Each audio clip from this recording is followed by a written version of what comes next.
Hello दोस्तों, आपके लिए ये जो है साइंस की मैराथन क्लास रहेगी, जिसमें साइंस के जो भी आज आज तक अपन ने क्वेश्चन सोल्व किए हैं वो सारे क्वेश्चंस एक साथ आपको मिलने वाले हैं इस मैराथन जो क्लास होगी साइंस की उसमें। और बिल्कुल कम समय में जो है बिल्कुल सटीक क्वेश्चन आपको मिलेंगे। और यहाँ से जो है ये सारे क्वेश्चंस के साथ मैंने जो थ्योरी आपको समझाई है उस थ्योरी से क्वेश्चन ऐसे के ऐसे पुटअप होंगे जो आप 24 अगस्त का आपका जब पहले शिफ्ट का पेपर हो जाए आप उस पेपर में मिलान करके देखना ये जो मैराथन क्लास होगी उससे कितने क्वेश्चन सीधे के सीधे पूछे जाते हैं। क्योंकि इसमें मैंने आपके बीपीएससी जो भी प्रीवियस ईयर क्वेश्चन पूछा है बीपीएससी ने उन सारे क्वेश्चंस का समावेश जो है वो साइंस की इस मैराथन क्लास में मिलने वाला है।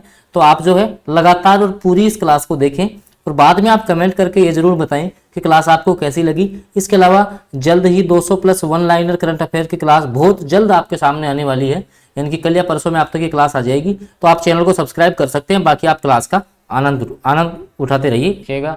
ये 64वीं जो बीपीएससी प्री एग्जाम लगी 2018 में, इसमें पूछा हुआ क्वेश्चन है कि निम्न तत्वों में से किस में न्यूट्रॉन नहीं होता है। आपको पता है कि जो आपका हाइड्रोजन है, हाइड्रोजन जो है उसका परमाणु क्रमांक भी एक होता है। परमाणु जो क्रमांक है वो भी आपका एक है और द्रव्यमान संख्या भी आपकी एक है, क्योंकि इसमें न्यूट्रॉन नहीं पाया जाता है दोस्तों। और आपको मैं ये भी बता दूं थोड़ा सा कि जो आपकी द्रव्यमान संख्या है, ध्यान रखना, जो आपकी द्रव्यमान संख्या है वो किसके बराबर होती है, तो न्यूट्रॉन प्लस प्रोटॉनों की संख्या। तो ऑप्शन जो सी है वो थर्ड क्वेश्चन हो गया, था इसका आंसर हो गया। अगला क्वेश्चन देखो, थोड़ा बहुत पढ़ना चाहो तो, हाइड्रोजन का परमाणु क्रमांक एक होता है। साधारण हाइड्रोजन समस्थानिक प्रोटियम में कोई न्यूट्रॉन नहीं होता है। भारी हाइड्रोजन के समस्थानिक जैसे ड्यूटेरियम हो गया या ट्राइटियम हो गया तो इनमें क्रमशः एक और दो न्यूट्रॉन होते हैं, ये आपको ध्यान रख लेना है। अगला क्वेश्चन देखो, ये भी आपका बीपीएससी एग्जाम में पूछा गया है। एंगस्ट्रॉम किसकी इकाई है, तो ये तरंग दैर्ध्य की इकाई हो जाएगी। आपकी जो एंगस्ट्रॉम है वो किसकी इकाई है, तो आपकी तरंग दैर्ध्य की हो जाएगी। और एक एंगस्ट्रॉम बराबर 10⁻⁻10 मीटर होता है, ये भी आपको पता होना चाहिए। अगला क्वेश्चन दोस्तों देख सकते हो, आप दिया भी है इसने, तरंग दैर्ध्य का मापन एंगस्ट्रॉम में किया जाता है। एक एंगस्ट्रॉम बराबर 10⁻⁻10 मीटर में, हालांकि आपको यहाँ पे बता दिया है ये, ठीक है। अगला क्वेश्चन, प्रकाश वर्ष किसकी इकाई, भाई ये कंफ्यूजिंग क्वेश्चन इस कारण से पूछ लिया जाता है। तो प्रकाश वर्ष जो है वो आपकी दूरी की इकाई है। किसकी इकाई है, दूरी की इकाई है। अच्छा क्वेश्चन है ना। अगला क्वेश्चन देख सकते हो, प्रकाश द्वारा एक वर्ष में तय की गई जो दूरी है वो एक प्रकाश वर्ष एक लाइट ईयर कहलाती है। और एक प्रकाश वर्ष बराबर 9.46 गुणा 10⁻15 मीटर होता है, ये भी आपसे पूछा जा सकता है। अगले क्वेश्चन की बात कर लेते हैं। फ्रीक्वेंसी जो आपकी होती है, आवर्ती, उसको किस में मापा जाता है, तो आपको पता है हर्ट्ज में जो है आवर्ती को मापा जाता है। तो ऑप्शन जो ए है वो आपका करेक्ट आंसर हो जाएगा। दोस्तों ये ऑप्शन ये ऐसे देता है बीपीएससी, उपयुक्त में से कोई नहीं और उपयुक्त में से एक से अधिक सही, तो इस ऑप्शन का भी आपको ध्यान रखना है, ठीक है।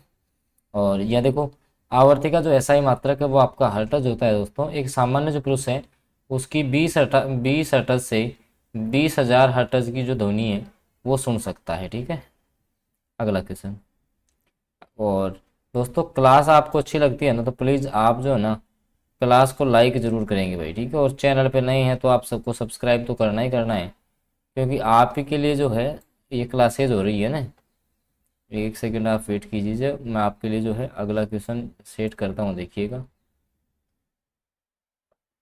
एक सेकंड आप वेट करें, हाँ देखिएगा। अगला जो क्वेश्चन है कि घड़ी में प्रयोग होने वाले कार्टज क्रिस्टल होते हैं, किसके बने होते हैं, तो ये सिलिकॉन डाइऑक्साइड, ध्यान रखना, सिलिकॉन डाइऑक्साइड के, ध्यान रख लेना, बहुत अच्छा क्वेश्चन है। घड़ी में जो प्रयोग होने वाले कार्टज है वो किसके बने होते हैं, आपको भी याद रखना है किसके बने होते हैं ये, तो ये आपके बने होते हैं सिलिकॉन डाइऑक्साइड के। थोड़ा सा बता देता हूँ, घड़ी में प्रयोग होने वाले कार्टज क्रिस्टल सिलिकॉन डाइऑक्साइड SiO2 होते हैं। यद्यपि प्राकृतिक रूप में इनमें से कुछ रॉक क्रिस्टल और राइनस्टोन के रूप में पाए जाते हैं, ठीक है भाई। अगला क्वेश्चन, हर्ट्ज में क्या माना जाता है, तो आवर्ती को मापते हैं भाई हर्ट्ज में, तो बिल्कुल इजी क्वेश्चन है, तो ऑप्शन ए करेक्ट हो गया। अगला क्वेश्चन दोस्तों, विद्युत शक्ति, विद्युत शक्ति जो है इसकी, अब देखो ये तो आपका होता है एम्पियर, तो विद्युत धारा का मात्रक, किसका मात्रक दोस्तों, विद्युत धारा का मात्रक। कूलाम होता है आवेश का मात्रक, ठीक है।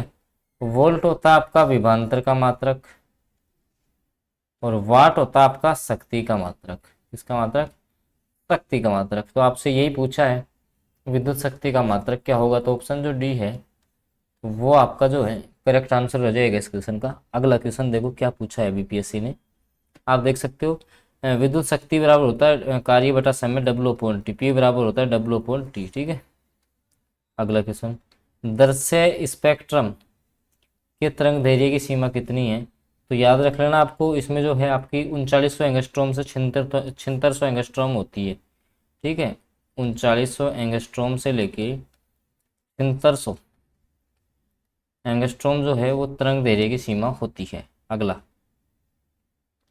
और दोस्तों लास्ट में क्वेश्चन पसंद आते हैं तो प्लीज़ आप वीडियो को लाइक जरूर कर दें, और चैनल पे नए हैं तो सब्सक्राइब भी कर लिए ना। देखो अगला क्वेश्चन जो है आपके लिए मैं लेके आ गया हूँ, क्वेश्चन नंबर 9 देख लो। सौर विकिरण निम्न में से किस परास में दिखता है, तो 400 से 700 nm। अगला, आर्द्रता किस उपकरण से मापी जाएगी बताओ, तो आपका जो है हाईग्रोमीटर आएगा, ध्यान रखना इसमें हाइड्रो मत कर देना, हाईग्रो आएगा, याद रख लेना है आपको। लैक्टोमीटर से दूध की शुद्धता, पायरोमीटर से उच्च तापमान का मापन, ठीक है, उच्च तापमान पायरोमीटर से देख भी सकते हो आप। हाइग्रोमीटर वायुमंडल की सापेक्षिक आर्द्रता का मापन करने वाला यंत्र है। हाइड्रोमीटर क्या करता है, द्रवों विशेषकर जल से तुलना करता है किसके, घनत्व की, ये काम होता है हाइड्रोमीटर का।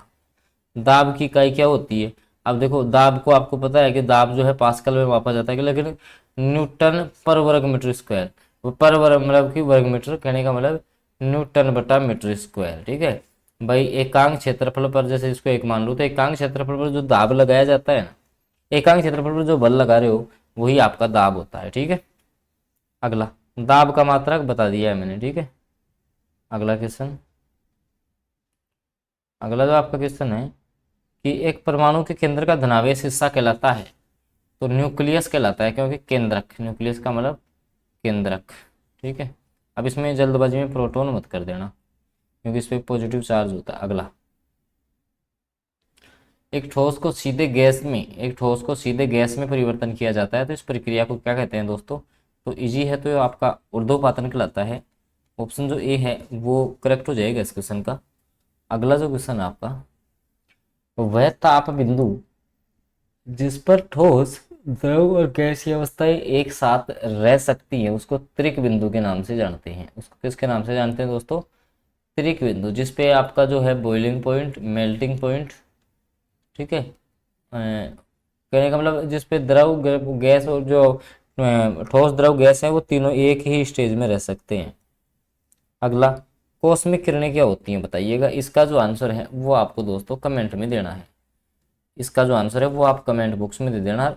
अगर ये क्लास आपको अच्छी लगी हो, आप इसको जितना लाइक करोगे, जितना प्यार सपोर्ट दिखाओगे, उसी के आधार पे आपकी अगली क्लास होने वाली है। अगर आप इस क्लास को अच्छा प्यार देते हैं तो आगे जो है सारे में बीपीएससी के जो है मैं PYQ प्रीवियस ईयर जो क्वेश्चन है इसी प्रकार बुक्स से कवर करवा दूंगा।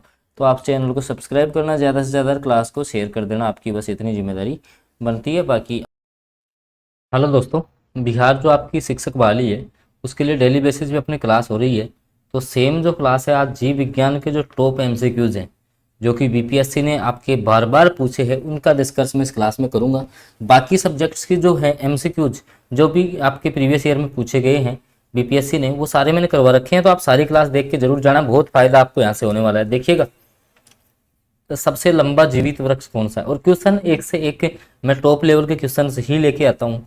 तो देखिएगा, सबसे लंबा जो जीवित वृक्ष है कौन सा है, तो सिकोआ का नाम आपको ध्यान रखना है दोस्तों। सिकोआ जो वृक्ष होता है ना वो सबसे लंबा जीवित वृक्ष है। ऑप्शन बी सटीक आंसर हो जाएगा, और 40वें बीपीएससी एग्जाम में क्वेश्चन पूछा गया है, तो ऑप्शन बी सटीक आंसर। अगला क्वेश्चन, एस्पिरिन क्या है दोस्तों, एस्पिरिन एक औषधि आती है जो कि आपकी एक पीड़ाहारी है। कैसी है, पीड़ाहारी, मतलब कि दर्द दूर करती है एस्पिरिन। तो ये आपकी एंटीपायरेटिक होती है। कैसी होती है, एंटीपायरेटिक, याद आपको रखना है। एस्पिरिन पीड़ाहारी औषधि है, ठीक है। ऑप्शन में पीड़ाहारी औषधि भी आ सकता है, पीड़ाहारी औषधि याद रखना है, और 40वें बीपीएससी एग्जाम में ही ये क्वेश्चन पूछा गया था, और बी ऑप्शन आपका करेक्ट हो जाएगा, ठीक है। अगला क्वेश्चन दोस्तों, किस वनस्पति खाद से अधिकतम प्रोटीन प्राप्त होती है। अब देखो इस क्वेश्चन को किस वनस्पति खाद और जोड़ा है, ऐसे ही बोल देता है कि भाई अधिकतम जो प्रोटीन है वो किससे प्राप्त होती है, चना, सोयाबीन, मटर, अरहर। तो सोयाबीन में सबसे ज़्यादा प्रोटीन होती है। सोयाबीन में दोस्तों प्रोटीन सबसे अधिक होती है। प्रोटीन जो है सबसे अधिक किस में होती है दोस्तों? तो सोयाबीन में होती है। ऑप्शन सी जो है वो सटीक आंसर हो जाएगा। दोस्तों मैं फिर बता दूं, ईवीएस हो आपका, चाहे से भारतीय राष्ट्रीय आंदोलन हो, भूगोल हो आपका, ठीक है, इसके अलावा प्राचीन भारत है, मैथ्स है, रीजनिंग है, इन सब के बीपीएससी ने जो भी क्वेश्चन पूछे हैं उससे आप लेवल का पता लगाइए किस लेवल के क्वेश्चन आ रहे हैं। तो ये सारी क्लासेज आप एक बार जरूर देख लें। इन्हीं क्वेश्चन को आपने नोटिस करना है, इस चीज़ को, इन्हीं क्वेश्चनों को घुमा घुमा के बीपीएससी पूछता है। तो लगभग 60% क्वेश्चन जो है ना वो प्रीवियस ईयर रिपीट होते हैं। तो आप ये जो क्लासेज हैं सारी एक बार जरूर देख जाएं, क्योंकि ज़्यादा बड़ी बड़ी क्लासेज भी नहीं, छोटी छोटी क्लासेज हैं, तो आप जरूर देख के जाएं ये क्लासेज। अगला क्वेश्चन, हरगोविंद खुराना को किस आविष्कार के लिए सम्मानित किया गया? दोस्तों हरगोविंद जो खुराना है, इन्होंने क्या किया, 1968 में जो है जीन संश्लेषण का काम किया था। दोस्तों प्रयोगशाला में जो है जीन संश्लेषण का काम किया था। तो जीन संश्लेषण के लिए जो है इनको जो है नोबेल प्राइज भी मिला था। तो ऑप्शन बी जो है सटीक आंसर हो जाएगा कि जो आपके हरगोविंद खुराना है, उनको जीन संश्लेषण के लिए जो है पुरस्कृत किया गया था। तो 39वीं बीपीएससी का एक क्वेश्चन है, याद रखना। तो जो आपका हरगोविंद खुराना है, इसका क्वेश्चन आता ही आता है, बहुत अच्छा क्वेश्चन है, सन भी पूछ लेता है आपसे, 1968 आपको याद रखना है। तो ऑप्शन जो बी है दोस्तों वो इस क्वेश्चन का जो है सबसे सटीक आंसर रहने वाला है। अगला क्वेश्चन, डॉक्टर द्वारा आपका जो है एनेस्थीसिया के रूप में प्रयोग की जाने वाली हास्य गैस कौन सी है? मतलब हास्य गैस कौन सी होती है, सीधी बात ये है हास्य गैस। तो आपकी जो नाइट्रस ऑक्साइड है, आपकी जो नाइट्रस जो ऑक्साइड होती है दोस्तों, ये जो है आपकी हास्य गैस होती है। तो ऑप्शन सी सटीक आंसर हो जाएगा। और 44वीं जो आपकी बीपीएससी एग्जाम है उसमें ये क्वेश्चन आपका रिपीट हुआ है। दोस्तों क्लास आपको अच्छी लगती है तो क्लास को आप लाइक जरूर करें भाई, और चैनल पे फर्स्ट बार जुड़े हैं तो सभी स्टूडेंट सब्सक्राइब कर लेंगे, क्योंकि आप ही के लिए क्लासेज जो है डिजाइन की जाती हैं। अगला क्वेश्चन है, डॉल्फिन वर्गीकृत किए गए। पहले डॉल्फिन के बारे में आपको बता दूं, 2009 में जो आपका भारत का जो आपका जलीय जीव है, भारत का जो जलीय जीव है वो इसको घोषित किया गया है। और ध्यान रखना ये जो है स्तनपायी की श्रेणी में आता है। किस में आता है? स्तनपायी की श्रेणी में। तो स्तनपायी में आएगा, स्तनी में, जिनमें स्तन पाए जाते हैं। और 40वीं जो बीपीएससी प्री एग्जाम 1995 है उसमें क्वेश्चन आया हुआ है। तो ऑप्शन डी करेक्ट आंसर हो जाएगा डॉल्फिन के बारे में, ठीक है। अगला क्वेश्चन, जीवन चक्र की दृष्टि से पौधे का सबसे महत्वपूर्ण अंग है। बस जीवन चक्र अगर आपको चलाना है तो पौधे का कौन सा भाग मुख्य रूप से, देखो पौधे का, अब जीवन चक्र मतलब कि जनन प्रक्रिया में पौधे का कौन सा भाग काम में आता है? तो दोस्तों पौधा, क्योंकि पौधे पे दोस्तों आपके एक तो होते हैं पुंकेसर, एक तो आपके होते हैं दोस्तों पुंकेसर, एक आपके होते हैं वर्तिकाग्र, एक आपके होते हैं दोस्तों वर्तिकाग्र। पुंकेसर ये होता है पुरुष वाला भाग, ऐसे समझ लो, और वर्तिकाग्र जो है मादा या महिला वाला भाग है। और पुंकेसर को जो है वर्तिकाग्र है, इसको स्त्री केसर कहते हैं, स्त्री केसर, ठीक है, ये भी आपको याद रखना है। अगला क्वेश्चन, तो ये सारे जो हैं वो एक फूल में पाए जाते हैं, पुष्प में पाए जाते हैं। किस में पाए जाते हैं दोस्तों? आपके पुष्प में पाए जाते हैं। तो पुष्प जो है वो जीवन चक्र की दृष्टि से पौधे का सबसे महत्वपूर्ण भाग माना जाता है। तो ऑप्शन ए जो है ना वो सटीक आंसर होगा इस क्वेश्चन का। अगला क्वेश्चन दोस्तों, पौधे व पेड़ों को खाना तैयार करने की प्रक्रिया क्या कहलाती है? भाई पेड़ पौधे हैं जो कि आपकी प्रकाश संश्लेषण, उसको बोलते हैं फोटोसिंथेसिस। क्या बोला जाता है दोस्तों? फोटोसिंथेसिस बोला जाता है। और 44वीं बीपीएससी एग्जाम का क्वेश्चन है। तो प्रकाश संश्लेषण में एक्चुअली होता क्या है कि CO2 प्लस जो H2O है ये मिलकर C6H12O6 प्लस O2 का निर्माण करते हैं। तो ये हो गया आपका ग्लूकोज, ये हो गया आपका ग्लूकोज। तो इस पूरी प्रक्रिया को ये जो है प्रकाश की उपस्थिति में होती है, क्लोरोफिल और प्रकाश की जो है उपस्थिति में अभिक्रिया होती है। तो इसको जो है फोटोसिंथेसिस अभिक्रिया कहा जाता है। ये आपको याद रखना है। ऑप्शन डी जो है ना वो इस क्वेश्चन का जो है सबसे सटीक आंसर रहने वाला है। अगले क्वेश्चन का आप आंसर दे दीजिएगा कि HIV द्वारा होने वाला रोग कौन सा है। बहुत ईजी क्वेश्चन, आंसर देने की कोशिश करें।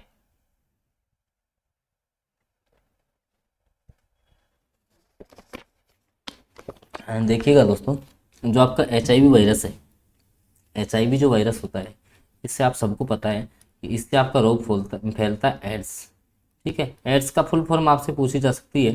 तो एक्वायर्ड इम्यूनो डेफिशिएंसी सिंड्रोम जो है दोस्तों, इसका पूरा नाम होता है, ये भी आपको पता होना चाहिए।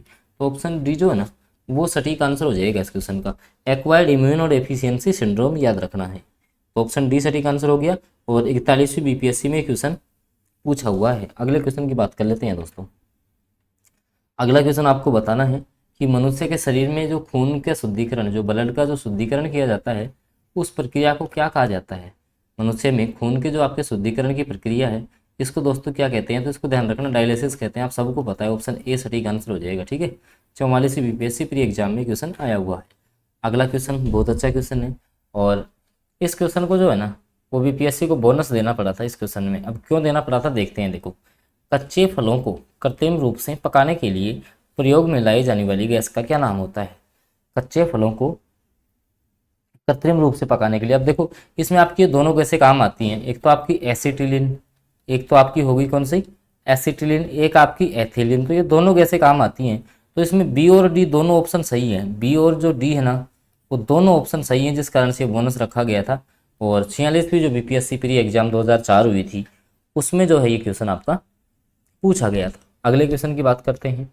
और दोस्तों, क्लास पे आप जो है पहली बार आए हैं चैनल पे, तो सब्सक्राइब करके जरूर जाएं, क्योंकि आपको यहाँ से 200 प्लस वन लाइनर जो करंट अफेयर हैं, जो कि आपके लास्ट 6 माह के होंगे, वो भी एक मैराथन क्लास के माध्यम से कवर किए जाएंगे बहुत कम समय में।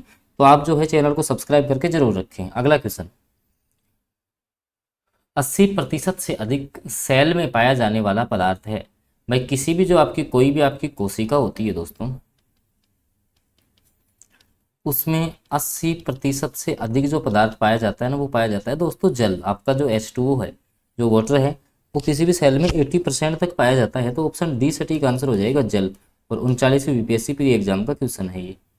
अगला क्वेश्चन जो है विटामिनों से संबंधित है दोस्तों, और आशा करता हूँ ये क्वेश्चन जो है आप आराम से बता पाएंगे कि विटामिन सी का रासायनिक नाम क्या है। आपको बताना है कि जो आपका विटामिन सी होता है दोस्तों, उसका जो रासायनिक नाम है वो आपका क्या है। तो देखिएगा, सबसे पहले बात करते हैं विटामिन ए की। जो आपका विटामिन ए है, उसका नाम होता है रेटिनोल। अब बी में भी जो है, बी का वैसे थाइमिन है, लेकिन अब बी में भी सारे अलग अलग हैं, वो आपको याद होने चाहिए। सी का आपका होता है एस्कॉर्बिक अम्ल। क्या होता है दोस्तों, एस्कॉर्बिक अम्ल। तो ये ऑप्शन ही करेक्ट हो गया, क्योंकि इसमें जो है ना, आपसे सी के बारे में पूछा है। ऑप्शन सी के बारे में पूछा है, तो आपका जो है ऑप्शन ए सटीक आंसर हो गया। ठीक है, एस्कॉर्बिक एसिड और खट्टे पदार्थों में पाया जाता है। और 42वीं जो बीपीएससी प्री एग्जाम हुई थी दोस्तों, उसमें जो है इस क्वेश्चन को पूछा गया था। अगला क्वेश्चन, मनुष्य की खोपड़ी में हड्डियां कितनी होती हैं, तो 28 हो जाएंगी। ऑप्शन ए करेक्ट हो गया। अगला, हड्डियों की पढ़ाई विज्ञान के जिस शाखा के अंतर्गत होती है, उसको क्या बोला जाता है। ऑप्शन जियोलॉजी है, सोरोलॉजी आपका ऑप्शन है, या फिर बात करें तो ऑस्टियोलॉजी या ओरोलॉजी। तो आपको जो है इसका आंसर जो है कमेंट करके बताना है, बताइएगा। देखिएगा, इसका जो करेक्ट आंसर है, इसका जो आपका करेक्ट आंसर रहने वाला है, हड्डियों की जो पढ़ाई है या जो अस्थियों का अध्ययन है दोस्तों, ऑस्टियोलॉजी कहलाता है। ठीक है, ऑप्शन डी सटीक आंसर हो जाएगा। अगला क्वेश्चन, तो विज्ञान की सारी शाखाएं जो है ना दोस्तों, ये भी आपको पता होनी चाहिए। विज्ञान की जो सारी शाखाएं हैं, इनके बारे में भी जो है आपको नॉलेज होना चाहिए। अगले क्वेश्चन की बात करते हैं दोस्तों। अगला जो आपका क्वेश्चन है, सार्वभौमिक स्वीकार्य रक्त समूह है। भाई जो है आपका सार्वभौमिक स्वीकार्य जो आपका रक्त समूह होता है, वो कौन सा है। ऑप्शंस आपके सामने हैं, ए, बी, ए बी या ओ। तो इसमें जो है दोस्तों आपका ए बी जो आपका ब्लड ग्रुप है, ए बी जो आपका ब्लड ग्रुप है, वो आपका सर्वग्राही होता है दोस्तों। ये क्या होता है, आपका सर्वग्राही होता है। वो जो है वो आपका सर्वदाता होता है, मतलब ये सभी को ब्लड दे सकता है, याद रखना है। तो सी ऑप्शन है वो दोस्तों इस क्वेश्चन का सटीक आंसर हो गया। और 67वीं जो बीपीएससी प्री एग्जाम 2022 है, उसमें क्वेश्चन आपका पूछा जा चुका है। तो दोस्तों ये कुछ इंपॉर्टेंट क्वेश्चन थे साइंस के, जो अपन ने कवर किए हैं।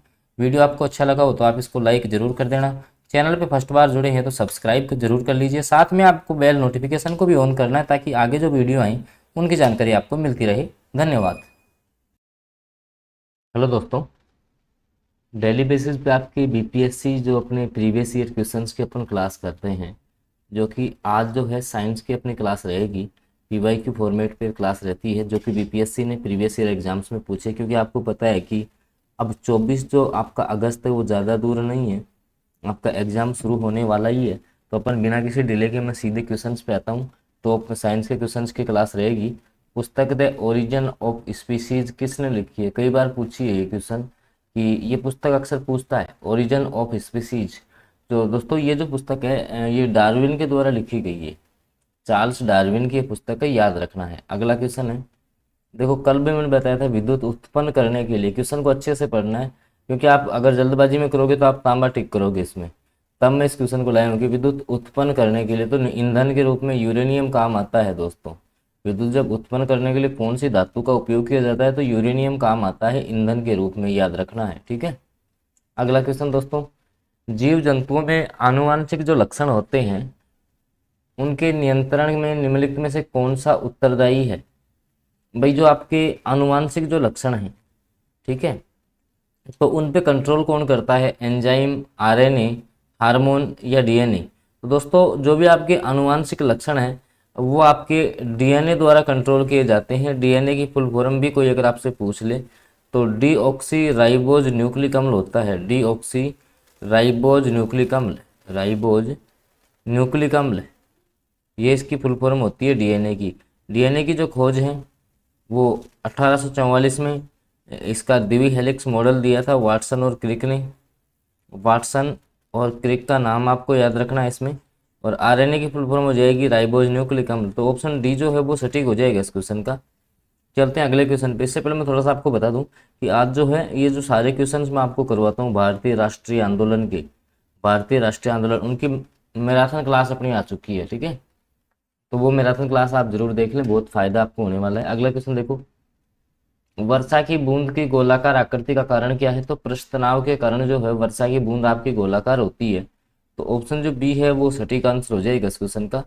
अगले क्वेश्चन की बात कर लेते हैं दोस्तों। अगला जो क्वेश्चन है विटामिन से संबंधित है कि मानव शरीर में विटामिन जो ए है वो भंडारित कहाँ होता है, मतलब कि इसका जो है ये आपका स्टोर कहाँ पे होगा? स्टोरेज से संबंधित क्वेश्चन पूछा है। ऑप्शन है यकृत में, त्वचा में, वर्क में या फेफड़ों में। तो देखिएगा आपका जो विटामिन ए जो स्टोर होता है शरीर में वो आपका होता है यकृत में। तो ऑप्शन जो ए है वो सटीक आंसर हो जाएगा। बीपीएससी प्री एग्जाम 2016 में जो है ये क्वेश्चन आपका पूछा गया है। तो लगातार जो है बीपीएससी के द्वारा जो भी अपने पीवाई की फॉर्मेट पे जो भी क्वेश्चंस है वो डेली बेसिस पे आप क्लास लगा ले। हालांकि आपके लिए जो है मैंने मैराथन क्लास भी जो है आपके लिए आ रही है, तो वो भी आप जरूर ज्वाइन कर ले। इसके अलावा जो आपकी जैसे 6 मंथ का जो आपका करंट अफेयर है उसमें 200 प्लस वन लाइनर क्वेश्चंस की क्लास बहुत जल्दी आने वाली है, तो उसका भी आप वेट करें। आगे देखिएगा अगला क्वेश्चन है इंसुलिन क्या है? अब सीधा आप इंसुलिन से संबंधित ये पढ़ते हो भाई, चलो डायबिटीज़ में काम आता है ये, लेकिन इंसुलिन वास्तव में है क्या? वसा होता है कि कार्बोहाइड्रेट है, विटामिन है, प्रोटीन है? अब बच्चे कंफ्यूज रहते हैं यहाँ पे कि इंसुलिन है क्या। तो इंसुलिन दोस्तों एक प्रकार की प्रोटीन है, एक प्रकार की दोस्तों क्या है आपकी?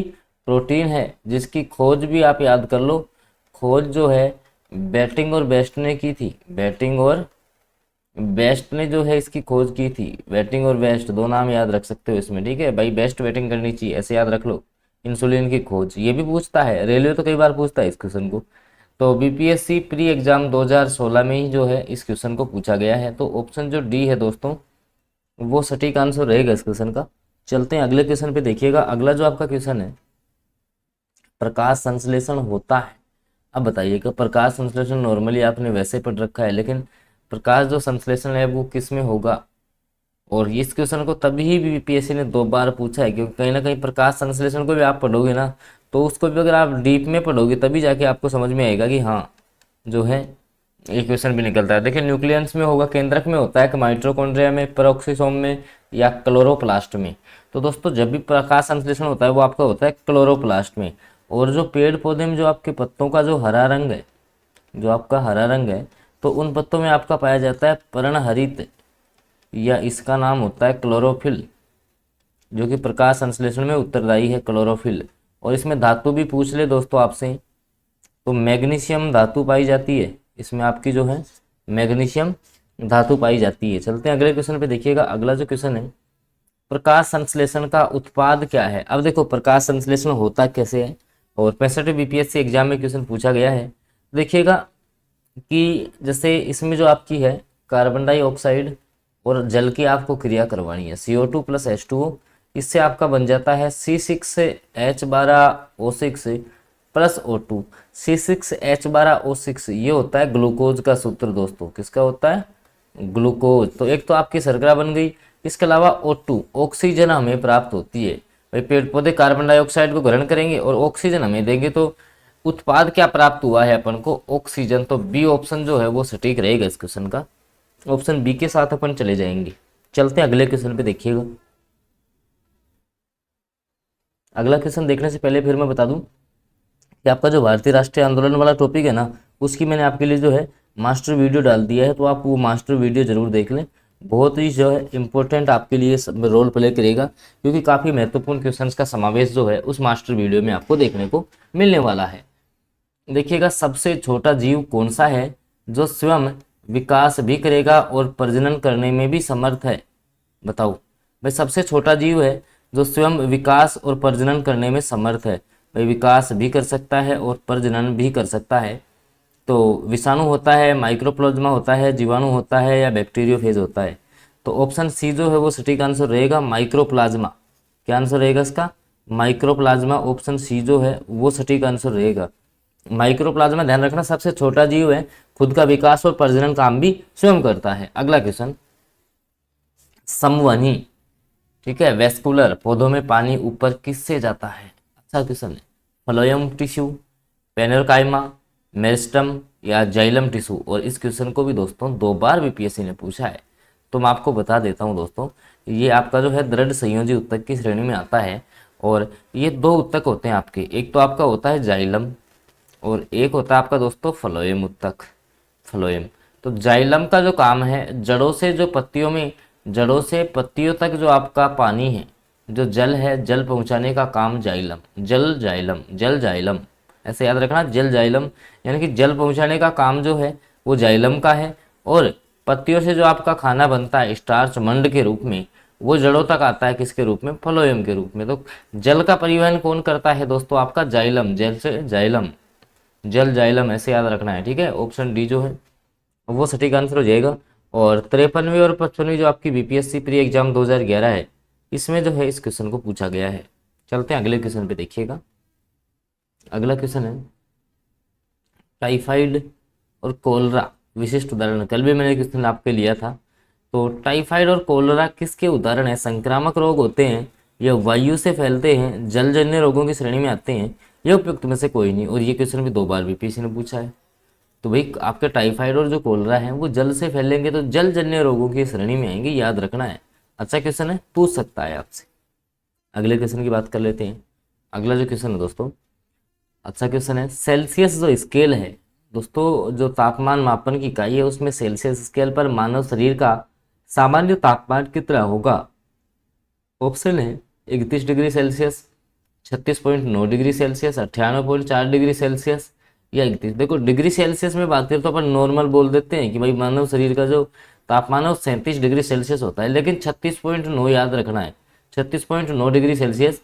और अगर फ़ारेनहाइट में पूछता है दोस्तों, अगर मानव शरीर का सामान्य तापमान फ़ारेनहाइट में पूछा जाता है, क्योंकि आपने दोस्तों थर्मामीटर देखा होगा जो डॉक्टर आपके जीभ में लगाते हैं ना, जीभ में, तो उसमें देखना आप जैसे कि टेम्परेचर कितना आ रहा है, 100 है कि 102 है, कम है, तो ये इसमें फ़ारेनहाइट में मापा जाता है। तो एफ में अगर फ़ारेनहाइट में बात करें तो 98.4 डिग्री फ़ारेनहाइट जो है वो मानव शरीर का सामान्य तापमान होता है दोस्तों, ये भी आपको पता होना चाहिए। चलते हैं अगले क्वेश्चन पे। सबसे ज़्यादा श्यानता किसकी होती है दोस्तों? कल मैंने क्वेश्चन लिया था, हालांकि कल वाले में मैंने समझाया नहीं, मैं थोड़ा सा क्लियर कर देता हूँ। श्यानता होता क्या है दोस्तों? द्रवों के बहने का जो गुण होता है, द्रवों के बहने का गुण है, भाई द्रव बह रहे हैं तो उस गुण का जो विरोध करता है, जो विरोध करने वाला जो फैक्टर है वो कहलाता है श्यानता। द्रव के बहने का गुण का जो विरोध करने वाला कारक है वो आपका श्यानता कहलाता है। मतलब जो जितना गाढ़ा होगा वो उतना ही श्यान होगा, मतलब गाढ़ा, ऐसे समझ लो आप। अब जैसे इसमें से सबसे गाढ़ा कौन सा है, आप तो श्यानता से ये मतलब समझा करो कि कौन सा आपका गाढ़ा ज्यादा है, कम डाइल्यूट कौन सा है, जल, खून, वायु या शहद? तो शहद होगा इनके हिसाब से। तो श्यानता सबसे अधिक किसकी हो जाएगी? शहद की। ऑप्शन जो डी है वो सटीक आंसर रहने वाला है इस क्वेश्चन का। चलते हैं अगले क्वेश्चन पे, देखिएगा। सूर्य पर ऊर्जा का निर्माण होता है। भाई सूर्य जो है उसमें ऊर्जा का निर्माण कैसे होता है दोस्तों, कौन सी प्रक्रिया के द्वारा जो है सूर्य में ऊर्जा का निर्माण होता है, ये आपको बताना है। और फिर मैं आपको बता दूं कि अपनी जो है आपकी बीपीएससी जो आपके भारतीय राष्ट्रीय आंदोलन के PYQ है उनका मास्टर वीडियो आ चुका है, तो एक बार जो है आप वो क्लास ज़रूर देख लें। चैनल पे आप नए हैं तो सब्सक्राइब भी कर लें, क्योंकि डेली बेसिस पे जो है आपको रियल कंटेंट में यहाँ से देने की कोशिश कर रहा हूँ। आगे देखिएगा, सूर्य पर ऊर्जा का निर्माण किस विधि द्वारा होता है? नाभिकीय विखंडन, नाभिकीय संलयन, ऑक्सीकरण अभिक्रिया, अवकरण अभिक्रिया। तो दोस्तों सूर्य पर जो ऊर्जा का निर्माण होता है ना, वो आपका होता है नाभिकीय संलयन अभिक्रिया द्वारा। तो ऑप्शन जो बी है वो सटीक आंसर रहेगा इस क्वेश्चन का, ठीक है, नाभिकीय संलयन। अगला क्वेश्चन, प्रथम भारतीय उपग्रह आर्यभट्ट कब छोड़ा गया था? तो सर मैं ये बात है 1975 की, और डेट थी उस दिन 19 अप्रैल। तो 19 अप्रैल 1975 को जो है पहला जो भारतीय उपग्रह आर्यभट्ट था उसको छोड़ा गया था, और 44वीं बीपीएससी एग्जाम में जो है इस क्वेश्चन को पूछा गया है। चलते हैं अगले क्वेश्चन पे दोस्तों, निम्न में से किसका पीएच मान 7 है? तो दोस्तों जो आपके अम्ल होते हैं, और 64वीं बीपीएससी में आया हुआ है, अम्ल जो है उनका पीएच मान 0 से 6.9 तक होता है। जो उदासीन होता है दोस्तों उसका पीएच मान 7 होता है, और जो आपके क्षारीय पदार्थ है बेस जो होते हैं उनका 7.1 से 14 तक पीएच मान होता है। जैसे मानव रक्त का पीएच मान आपसे पूछ ले, मानव रक्त का तो अपना 7.4 होता है, ऐसे ही याद रखना है आपको। अगला क्वेश्चन, कपड़े साफ करने में जो है कौन सा डिटर्जेंट काम में आता है? तो याद रखना है सल्फोनेट। कौन सा? सल्फोनेट। अगला, वह तत्व जो मानव पसीने के माध्यम से उत्सर्जित होता है, तो आपका कौन सा तत्व निकलेगा? अब मानव जो पसीना है उससे तो आपका यूरिया निष्कासित होता है, ये वो इसमें दिया नहीं है, तो ई ऑप्शन करेक्ट हो गया। ऐसे ई ऑप्शन वाले क्वेश्चन भी आपको देखने को मिलेंगे। नीला तोता का रासायनिक सूत्र आपका कॉपर सल्फेट CuSO4 हो जाएगा दोस्तों, .5H2 जो है वो कॉपर सल्फेट, ये आपका नीला तोता हो गया। तो दोस्तों ये कुछ क्वेश्चन थे जो मैंने कवर करवाए हैं आपको। अगर क्वेश्चंस आपको देखो दोस्तों अगर पसंद आते हैं तो आप क्लास को लाइक जरूर करेंगे। चैनल पे फर्स्ट बार जुड़ते हैं तो आप सब्सक्राइब भी कर लें, साथ में आप बेल नोटिफिकेशन को ऑन करके रखें ताकि आगे जो भी क्लासेज आएंगी उनकी जानकारी भी आपको मिलती रहे। धन्यवाद। हेलो दोस्तों, बिहार जो आपकी टीचर वैकेंसी है उसके लिए साइंस के अपन जो इंपॉर्टेंट MCQs हैं जो कि बीपीएससी ने प्रीवियस ईयर एग्जाम्स में पूछे हैं वो इस क्लास के माध्यम से कवर करूंगा। ज़्यादा टाइम आपका ख़राब नहीं करूंगा। क्वेश्चंस की मैं शुरुआत करता हूं क्योंकि आपको पता है 24 से 27 अगस्त को आपका एग्जाम होना है। तो अपन स्टार्ट करते हैं डायरेक्टली क्लास को, उसके बाद में अपन बातें आपसे करने वाले हैं। देखिएगा, आइंस्टीन को नोबेल प्राइज किस कार्य पर मिला है? भाई आइंस्टीन को जो है नोबेल पुरस्कार मिला था दोस्तों, ये किसके लिए मिला था? तो प्रकाश विद्युत प्रभाव की व्याख्या करने के लिए जो है दोस्तों आइंस्टीन को नोबेल प्राइज दिया गया था, प्रकाश विद्युत प्रभाव। ऑप्शन डी जो है वो करेक्ट आंसर रहने वाला है। चलते हैं अगले क्वेश्चन पे दोस्तों। 64वीं बीपीएससी एग्जाम में क्वेश्चन पूछा गया। अगला क्वेश्चन, विद्युत उत्पन्न करने के लिए कौन सी धातु का उपयोग किया जाता है? कंफ्यूजिंग क्वेश्चन है दोस्तों ये, क्योंकि अब आप सोचोगे यार विद्युत तो लोहे में बहती है, एल्यूमिनियम में बहती है, तांबे में भी है, यूरेनियम में भी। तो क्वेश्चन क्या है? विद्युत उत्पन्न करना है, ठीक है, तो यूरेनियम का नाभिक काम में लिया जाता है। ऑप्शन ए करेक्ट हो जाएगा। ईंधन के रूप में क्या काम आता है दोस्तों? ईंधन के रूप में आपका यूरेनियम काम आता है। और 47वीं बीपीएससी प्री एग्जाम 2005 में क्वेश्चन आपका पूछा गया है। तो ऑप्शन जो ए है वो कहीं ना कहीं सटीक आंसर रहने वाला है इस क्वेश्चन का, क्योंकि ईंधन जो है आपका यूरेनियम काम में लिया जाता है। इसमें जो विद्युत उत्पन्न करने में ईंधन जो है वो आपका यूरेनियम काम में लिया जाएगा। अगला क्वेश्चन दोस्तों, ध्वनि का जो वायु में वेग है वो कितना है? भाई ध्वनि का जो है वायु में आपको वेग बताना है, तो ये आपका होता है 330 मीटर पर सेकंड। 330 मीटर पर सेकंड जो है वो ध्वनि का जो है वायु में वेग होता है, याद रखना। ध्वनि का वेग आपसे पूछा जा सकता है। प्रकाश का वेग तो 3 × 10⁸ मीटर पर सेकंड जो है वो ये आपके लाइट का वेग होता है, वेलोसिटी ऑफ लाइट, प्रकाश का वेग, ये भी पूछता है कई बार। तो ऑप्शन बी जो है वो सटीक आंसर हो जाएगा। अगला क्वेश्चन, वर्षा की बूंद का गोलाकार आकृति का कारण क्या है? भाई वर्षा की बूंद जो है आपकी गोलाकार होती है, उसका कारण क्या है? द्रव का घनत्व, वायुमंडलीय दाब, पृष्ठ तनाव या गुरुत्व। तो दोस्तों इसका रीजन होता है पृष्ठ तनाव। पृष्ठ तनाव के कारण जो है वर्षा की बूंद की जो आकृति है दोस्तों वो आपकी गोलाकार होती है। वर्षा की बूंद की जो आकृति है वो दोस्तों गोलाकार होती है, पृष्ठ तनाव के कारण ऑप्शन बी जो है सटीक आंसर हो जाएगा। फिर दोस्तों डेली बेसिस पे आपको जो है ईवीएस, मैथ्स है, रीजनिंग है, अन्य जो भूगोल है, भारतीय राष्ट्रीय आंदोलन है, सबके पीवाईक्यूज है वो आप देख रहे हैं, ठीक है। क्योंकि सारे जो है मैं छोटी छोटी क्लासेस के माध्यम से आपको देने की कोशिश कर रहा हूँ। हो सकता है कि आपके इससे पहले मैराथन क्लास के माध्यम से सारे में जो है एक क्लास में भी कवर करवा दूंगा। इसके अलावा 6 महीने का जो आपका करंट अफेयर है वो अपन दोस्तों वन लाइनर क्वेश्चंस के माध्यम से कवर करने वाले हैं बहुत जल्द। वो क्लास भी आपको मिलने वाली है और बहुत ही कम समय में जो है आपको मैं कंप्लीट करवा दूंगा। तो आप चैनल पे लगातार बने रहिए। अगला क्वेश्चन देख लीजिएगा। वायु में थोड़ी देर रखने पर कोई धातु है, उसके ऊपर हरे रंग की बेसिक कार्बोनेट की परत जमा हो जाती है, तो वह धातु कौन सी है? भाई वायु में थोड़ी देर रखने पर कोई धातु है, उसके ऊपर हरे कलर की परत आ जाती है, कार्बोनेट की परत आ जाती है, तो वो धातु कौन सी है? दोस्तों तांबा वो धातु होगी। तो तांबे को जैसे ही आप जो है खुले में रख दोगे तो उस पर जो है कार्बोनेट पे हरे रंग की जो है कार्बोनेट की परत जमा हो जाती है, तो ये तांबा आपका हो जाएगा, ठीक है। जैसे चांदी का काला पड़ना, ठीक है, तो ये आपके संसारित हो जाती है धातु। क्या हो जाती है दोस्तों? संसारित हो जाती है। एक शब्द याद रखना है, संसारित हो जाती है धातुएं। और जब भी लोहे पे जंग लगती है दोस्तों, लोहे पे जब भी आपकी जंग लगेगी तो जंग का फॉर्मूला पूछ ले तो आपका Fe2O3 होता है। Fe2O3 जंग का फॉर्मूला होता है और जंग लगने से हमेशा वस्तु का वेट जो है वो बढ़ जाएगा। अगला क्वेश्चन, किस खनिज से रेडियम प्राप्त किया जाता है? इंपॉर्टेंट क्वेश्चन है, बहुत इंपॉर्टेंट क्वेश्चन। रेलवे तो कई बार इसको पूछता है, बीपीएससी ने भी पूछा है, ठीक है। रेलवे एसएससी का बहुत फेवरेट क्वेश्चन है कि रेडियम जो आपका है वो किससे प्राप्त किया जाता है। ऑप्शंस आपके सामने हैं, चूना पत्थर, रूटाइल, हेमेटाइट या पिंच ब्लेड। तो दोस्तों ये पिंच ब्लेड से प्राप्त होता है। पिंच ब्लेड इसका अयस्क है, तो पिंच ब्लेड से जो है दोस्तों आपका रेडियम प्राप्त होता है। पिंच ब्लेड से आपका रेडियम प्राप्त होता है, याद रखना है आपको। अगला क्वेश्चन दोस्तों, अगला जो क्वेश्चन है आपके सामने कि पुलिस के द्वारा नशे में गाड़ी चलाने वाले की सांस की जांच के लिए फिल्टर पेपर पर क्या होता है? आपको पता है कि जैसे आपकी गाड़ियों की जांच होती है तो उसमें जो है कि पुलिस द्वारा, जैसे मान लो आप नशे में गाड़ी चला रहे हो तो आपके सांस के माध्यम से वो जांच करते हैं, तो उसमें एक फिल्टर पेपर आपका लगा होता है दोस्तों। तो वो जो फिल्टर पेपर है उसमें क्या होता है? तो पोटेशियम डाइक्रोमेट और सल्फ्यूरिक अम्ल, पोटेशियम डाइक्रोमेट और सल्फ्यूरिक अम्ल जो है वो इसमें होता है। तो जिसके कारण से जो है आपके भाई किसने जैसे मान लो नशा कर रखा है, अल्कोहल का सेवन कर रखा है, उसकी जांच जो है इसके माध्यम से हो जाती है। अगले क्वेश्चन की बात कर लेते हैं दोस्तों। अगला जो क्वेश्चन आपके सामने निकल के आ रहा है कि प्राकृतिक जो रबड़ है वो किसका बहुलक होता है? प्राकृतिक जो रबड़ है दोस्तों वो किसका बहुलक है, आपको ये बताना है। ऑप्शन है isoprene, styrene, vinyl acetate, propene या उपयुक्त में से कोई नहीं, या आपके जो है एक से अधिक ऑप्शन सही है। तो दोस्तों मैं आपको बता देता हूँ कि प्राकृतिक जो रबड़ है दोस्तों आइसोप्रीन का बहुलक होता है। प्राकृतिक जो रबड़ है दोस्तों ये आपके आइसोप्रीन का बहुलक होता है, याद रखना है दोस्तों। बहुत इंपॉर्टेंट क्वेश्चन है आपके लिए। चलते हैं अपन अगले क्वेश्चन पे दोस्तों। तो ऑप्शन ए जो है वो सटीक आंसर हो जाएगा इस क्वेश्चन का। अगले क्वेश्चन की बात करते हैं आपसे। अगला क्वेश्चन है लौंग पौधे के निम्नलिखित में से किस भाग से प्राप्त होती है? भाई लौंग जो है वो पौधे के कौन से भाग से प्राप्त होती है ये आपको बताना है। लौंग जो है वो आपके पौधे के जो है कौन से भाग से प्राप्त होती है ये आपको बताना है। ऑप्शंस आपके सामने, शुष्क पत्तियां, बीज से, या पुष्प की कली से, या पुष्प के तने से। 2 बार बीपीएससी ने पूछा है क्वेश्चन, और लौंग वाला क्वेश्चन तो इंपॉर्टेंट है दोस्तों। लौंग जो है वो आपकी ध्यान रखना फूल से प्राप्त होती है।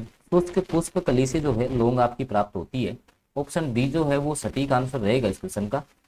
तो याद रखना है लौंग जो है पुष्प से प्राप्त होती है। और डेली बेसिस पे फिर मैं बोल रहा हूँ पीवाईक्यू जो है हर सब्जेक्ट के आप देख जाना, बहुत जो है फायदा आपको होने वाला है यहाँ से, ठीक है। चलते हैं अगले क्वेश्चन पे। देखिए डीएनए की खोज किसने की है? Important question. डीएनए की जो खोज है वो किसने की, और इसका जो है मतलब कि द्वि हेलिक्स मॉडल दिया था। इस प्रकार की डीएनए की संरचना होती है, मैं आपको समझा देता हूँ थोड़ा सा। इस प्रकार की जो है आपकी डीएनए की शेप होती है, और वाटसन और क्रिक ने इसकी खोज की थी। वाटसन और क्रिक के द्वारा, वाटसन और क्रिक 2 नाम याद रखने। 1844 में डीएनए की खोज की गई थी। इसमें 4 नाइट्रोजनी क्षारक पाए जाते हैं, एडेनिन, गवानिन, एडेनिन, थाइमिन, गवानिन और साइटोसिन। एडेनिन, थाइमिन, गवानिन और साइटोसिन 4 जो है दोस्तों इसमें आपके नाइट्रोजनी क्षारक पाए जाते हैं, ये भी आपको पता होना चाहिए। अगला क्वेश्चन, टाइफाइड और कोलेरा विशिष्ट उदाहरण है। किसके उदाहरण आपके? टाइफाइड और कोलेरा।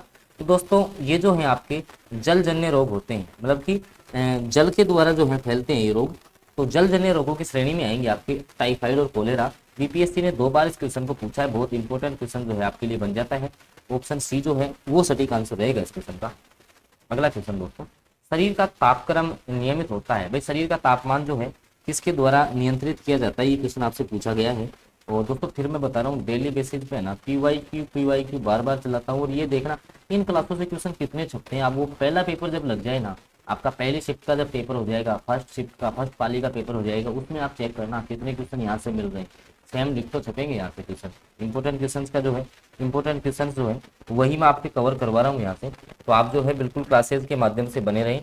और चैनल पे आप नए हैं तो चैनल को जो है सब्सक्राइब कर ले, साथ में बेल नोटिफिकेशन को आप ऑन कर ले, ताकि आगामी जो वीडियोज़ हैं उनकी जानकारी आपको मिलती रहे। सबसे ज़्यादा शांता जो किसमें होती है, शांता का मतलब गाढ़ापन, तो ये शहद की होती है। ऑप्शन डी करेक्ट रहेगा। ये भी बीपीएससी एग्जाम में पूछा है। सूर्य पर ऊर्जा का निर्माण होता है, सूर्य पर जो है ऊर्जा का निर्माण होता है तो नाभिकीय संलयन के द्वारा, नाभिकीय संलयन के द्वारा जो है ऊर्जा का निर्माण होता है। ये भी आपको याद रखना है। ऑप्शन बी जो है वो सटीक आंसर रहेगा। प्रथम भारतीय उपग्रह आर्यभट्ट कब छोड़ा गया था? 19 अप्रैल 1975। बी ऑप्शन करेक्ट हो जाएगा। दोस्तों इसी प्रकार जो है अन्य क्वेश्चंस के अपडेट पाने के लिए आप चैनल को सब्सक्राइब करें, साथ में बेल नोटिफिकेशन को ऑन कर लें, ताकि आगामी जो वीडियोज हैं उनकी नोटिफिकेशन आपको मिलती रहे। धन्यवाद। हेलो फ्रेंड्स, बिहार जो आपकी शिक्षक भर्ती है उसके लिए साइंस का अपना जो डेली टेस्ट आपका होता है, उसी कड़ी में अपना जो फर्स्ट जो आपका क्वेश्चन है आज का, कि एड्स का कारण क्या होता है बताइएगा। बैक्टीरिया की वजह से आपका एड्स फैलता है, फफूंद की वजह से, वायरस की वजह से, या अमीबा की वजह से। तो आपने एड्स का सबसे पहले पूरा नाम आपको पता होना चाहिए। आपका जो एड्स है उसका जो पूरा नाम आपका होता है वो होता है आपका एक्वायर्ड इम्यूनो डिफिशियंसी सिंड्रोम। ठीक है, डेफिशिएंसी सिंड्रोम, ये आपका इसका पूरा नाम होता है। ठीक है, अब ये जो है आपका HIV वायरस की वजह से होता है, HIV वायरस की वजह से होता है। तो ये आपका वायरस जनित रोग की श्रेणी में आएगा। सेकंड जो आपका क्वेश्चन है कि एड्स जो है वायरस से होता है, एड्स विषाणु से होता है। वो जो आपका HIV जो वायरस होता है वो ध्यान रखना किसका बना होता है। आपका इंपॉर्टेंट क्वेश्चन आपके लिए RNA प्लस प्रोटीन का, RNA प्लस प्रोटीन का बना होता है आपका, ये RNA प्लस प्रोटीन का बना होता है। तो ऑप्शन जो बी है वो आपका सटीक आंसर रहेगा। अगला जो क्वेश्चन है, एड्स के लिए उत्तरदायी विषाणु उदाहरण है, एड्स के लिए उत्तरदायी जो आपका विषाणु है वो किसका उदाहरण है? तो ये आपका एक रेट्रो जो विषाणु है, रेट्रो विषाणु इसका उदाहरण है। तो ऑप्शन जो डी है वो करेक्ट रहेगा। क्वेश्चन नंबर 3 का जो है सटीक आंसर। चलते हैं अपन अगले क्वेश्चन पे, देखिएगा। अगला जो आपका क्वेश्चन है, क्वेश्चन नंबर 4 की अपन बात करते हैं कि निम्नलिखित बीमारियों में से कौन सी टैटू बनवाने के द्वारा एक व्यक्ति से दूसरे व्यक्ति में संचरित हो सकती है? Chikungunya, hepatitis, HIV, AIDS. बताइएगा इन तीनों में से कौन सी बीमारी जो टैटू बनवाने से एक दूसरे में आपकी फैल सकती है? तो हेपेटाइट्स और जो आपके एड्स है ये आपकी फैल सकती है, 2 और 3। ठीक है, चिकनगुनिया ऐसे नहीं फैलेगा आपका। ठीक है, अगला क्वेश्चन देखो। एड्स का पूरा नाम आपसे पूछ लिया गया है, जो मैंने अभी आपको बताया था कि एड्स का जो पूरा नाम है वो आपका क्या होता है। तो एड्स का जो पूरा नाम है वो आपका होता है एक्वायर्ड इम्यूनो डेफिशिएंसी सिंड्रोम। मैंने आपको भी बताया acquired immuno deficiency syndrome. Acquired मतलब अर्जित किया हुआ। तो ऑप्शन जो सी है वो आपका करेक्ट आंसर हो जाएगा इस क्वेश्चन का।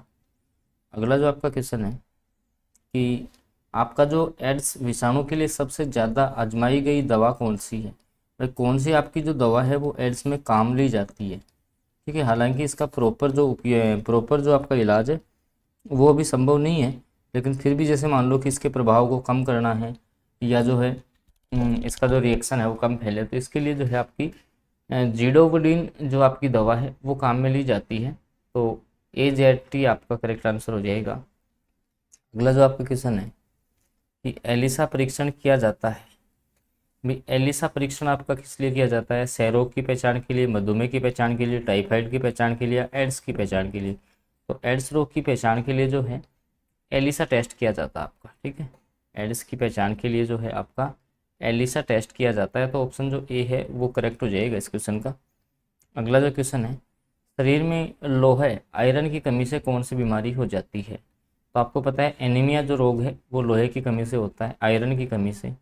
आयरन की कमी से जो है आपका एनीमिया रोग होता है। इसकी कमी से कौन सा रोग हो जाता है? आपका एनीमिया रोग हो जाता है। अगला क्वेश्चन, खसरा मिसल्स की बीमारी होती है।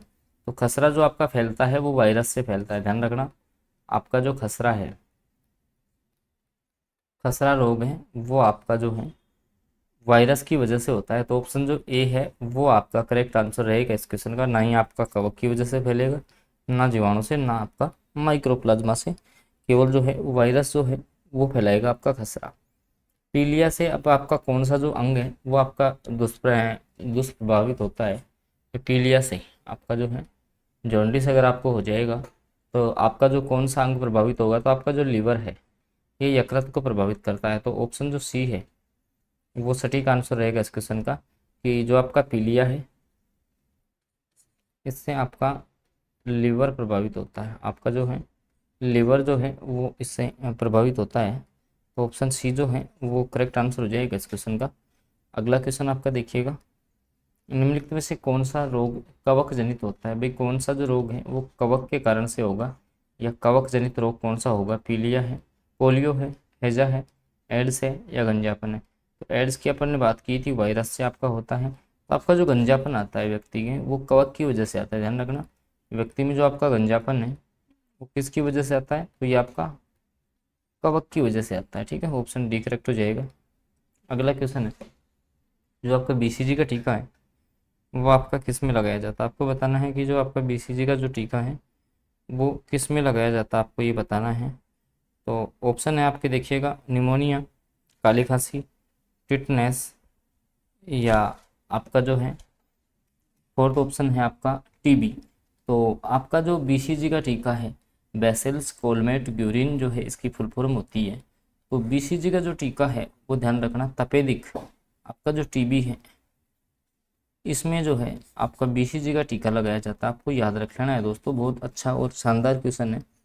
कई बार जो है ये क्वेश्चन एग्जाम्स में रिपीट हुआ है भाई। ठीक है, तो याद रखना है आपको, बीसीजी का जो टीका है वो आपका टीबी में लगाया जाता है। अगला क्वेश्चन, निम्न में से कौन सा जल जनित रोग है। निम्न में से कौन सा आपका जो है एक जल के द्वारा फैलने वाला रोग है। जल जनित जो रोग है वो कौन सा हो जाएगा, चेचक है, मलेरिया है, हैजा है, या तपेदिक है। भाई जल के कारण से आपको पता है आपका हैजा फैलता है, जल के कारण से आपका हैजा फैलता है। तो ऑप्शन जो सी है वो करेक्ट आंसर हो जाएगा। कहने का मतलब आपका जो हैजा है वो आपका जल जनित रोग की श्रेणी में आएगा। किसकी श्रेणी में आएगा, जल जनित जो रोग है इसकी श्रेणी में आता है आपका हैजा रोग, याद रख लेना। अगला क्वेश्चन देखिए, टाइफाइड विशिष्ट उदाहरण है। टाइफाइड किसका उदाहरण आपको बताना है। वायुजन्य रोगों का, संक्रामक रोग से, जलजन्य रोगों से फैलता है टाइफाइड, या उपयुक्त में से कोई नहीं। तो देखिएगा आपका जो हैजा है और आपका जो टाइफाइड है, हैजा और आपका जो है टाइफाइड जो है ये दोनों आपके है ना, ये किससे फैलते हैं, ये आपके जलजन्य रोग हैं। कैसे रोग हैं, आपके जलजन्य रोग होते हैं ये। ठीक है, ऑप्शन जो सी है वो करेक्ट आंसर हो जाएगा इस क्वेश्चन का। चलते हैं अगले क्वेश्चन पे। देखिएगा अगला जो आपका क्वेश्चन है, निम्नलिखित रोगों में से एक जो पानी के प्रदूषण की वजह से नहीं है, वे कौन सा जो है जल जनित रोग नहीं है। कहने का मतलब, इस क्वेश्चन का मतलब ये है कि जल जनित रोग नहीं है। आपको ये बताना है कि कौन सा रोग है वो आपका जल जनित रोग नहीं है। टाइफाइड है, पीलिया है, हैजा है, या हेपेटाइटिस बी है। कौन सा रोग है जो कि आपका एक जल की वजह से नहीं फैलता। तो देखिएगा आपका टाइफाइड और हैजा तो जल जनित रोग मैंने आपको बताए थे। अब आपका जो पीलिया है वो भी आपका जो है जल की वजह से हो सकता है। बाकी जो हेपेटाइटिस भी होगा ये जल की वजह से नहीं होगा आपका। ठीक है, अगला क्वेश्चन, स्लीप एपनिया एक भयंकर निद्रा दोष है जिसमें लोग निद्रा में चलते हैं, निद्रा में बार बार श्वास बाधित होती है, निद्रा में आधी आंखें खुली रहती हैं, या इनमें से कोई नहीं। तो निद्रा में जब बार बार जो आपकी श्वास है वो बाधित होती है तो इसका मतलब आपके स्लीप एपनिया रोग है। स्लीप एपनिया आपको रोग है। तो ऑप्शन जो बी है दोस्तों वो जो है इस क्वेश्चन का सटीक आंसर रहेगा। ऑप्शन नंबर बी के साथ आप चले जाएंगे कि स्लीप जो एपनिया है वो एक भयंकर निद्रा दोष है जिसमें जो व्यक्ति है वो जैसे ही रात के समय सोता है तो उसको बार बार जो है उसका श्वास बाधित होता है। तो ऑप्शन बी जो है वो करेक्ट हो जाएगा इस क्वेश्चन का। अगला क्वेश्चन है, निम्नलिखित से कौन सा बर्ड फ्लू का एक वायरस होता है। तो दोस्तों H5N1, H5N1 आपको याद रखना है। इसकी वजह से आपका जो है बर्ड फ्लू फैलता है, इसकी वजह से बर्ड फ्लू फैलता है। तो ये आपका बर्ड फ्लू का जो है वायरस हो गया H5N1। इम्पोर्टेंट है आपकी एग्जाम की दृष्टि से। अगला क्वेश्चन, विषाणु प्राय समाचारों में निम्नलिखित में से किस एक बीमारी के संदर्भ में उल्लेख किया जाता है? Virus, AIDS, bird flu, dengue या स्वाइन फ्लू। तो अभी मैंने आपको बताया था कि समाचारों में एक बीमारी के संदर्भ में उल्लेखित किया जाता है, तो आपका जो स्वाइन फ्लू है, जो स्वाइन फ्लू है N1H1, N1H1 याद रखना आपको, ठीक है। अगला क्वेश्चन, काली मौत किसे कहते हैं भाई, ठीक है। तो आपका जो कैंसर है, प्लेग है, एड्स या मलेरिया, किसको जो है आपकी ब्लैक डेथ कहा जाता है? ब्लैक डेथ जो है आपकी किसको कहा जाता है? इसका जो आपका आंसर है, इसका आंसर जो है वो आपको कमेंट बॉक्स में कमेंट करना है। कमेंट बॉक्स में जो है इसका आंसर आपको देना है, ठीक है। कमेंट बॉक्स में आप इसका आंसर देंगे, क्या इसका आंसर हो सकता है। और साइंस के दोस्तों ये अपन ने कुछ क्वेश्चंस हैं जो अपने कवर किए हैं, और क्वेश्चंस आपको पसंद आए हो तो प्लीज़ आप वीडियो को लाइक कर दीजिएगा। चैनल पे आप फर्स्ट बार जुड़े हैं तो आप सब्सक्राइब जरूर कर लें, साथ में बेल नोटिफिकेशन को भी ऑन कर लें ताकि इस प्रकार के जो वीडियोज़ वगैरह हैं इनकी अपडेट आपको मिलती रहे। धन्यवाद।